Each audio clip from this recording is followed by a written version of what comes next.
My name is Hernan Carvente. I am 22 years old and I am a research assistant at the Bureau Institute of Justice. At 15 years old, I committed the crime of attempted murder. I was gang affiliated at the time.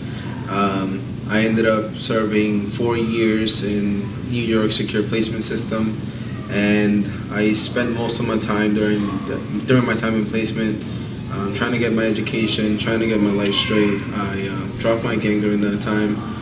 But I was also exposed to a lot of violence while in the facility that I was in. The transition process for me was not, the most ideal. I came out with a B felony conviction. I couldn't get a job for 6 months. I got denied 15 jobs.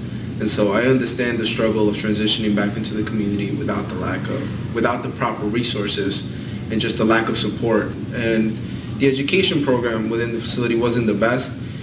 The first year I went through the entire curriculum. The second year was the same curriculum. The third year was the same, and the fourth was the same. The education systems within these juvenile facilities would sometimes just fail to connect young people to employment opportunities, through post-secondary opportunities, and just really lack the ability to get a young person involved in other education opportunities once they are released, which gets at transition. There's a lot of states that have failed to offer proper transitional services to young people, and so we have recidivism rates in different states at 80%. In New York, we had it at one point close to 90%.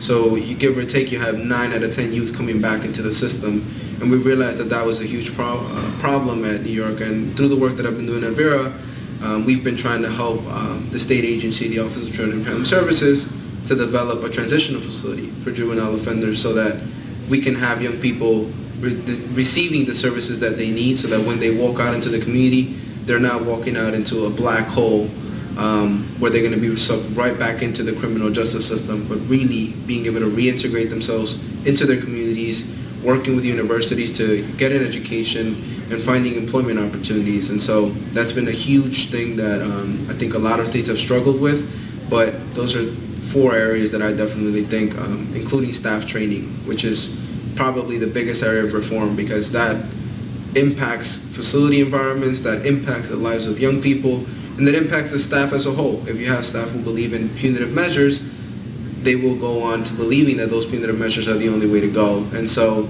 now we're moving towards more developmentally appropriate practices, positive youth development models, and just engaging young people in a more positive way so that they can be successful at every step.